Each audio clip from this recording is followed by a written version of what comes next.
د هلمند ولایت کرنې اوبو لګولو او مالدارۍ ریاست د مالدارۍ او حیواني روغتیا امریت مسؤلین وایي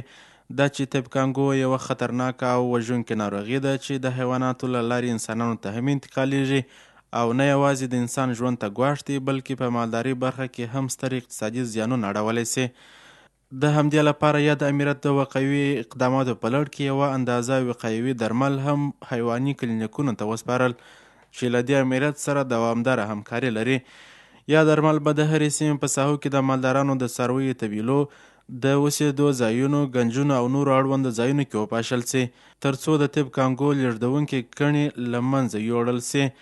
همداراز د یاد کمپاین په ترڅ کې مالدارانو ته د طب کانګو ناروغۍ په اړه عامه پوهاوی ورکول کیږي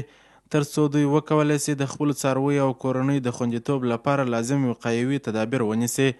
د کرنې ریاست مسؤلین وایي چې دغه ډول وقایوي کمپاینونه به دوام ولري تر څو د څارویو روغتیا خوندي او د مالدارانو اقتصادي زیانونه کم سي.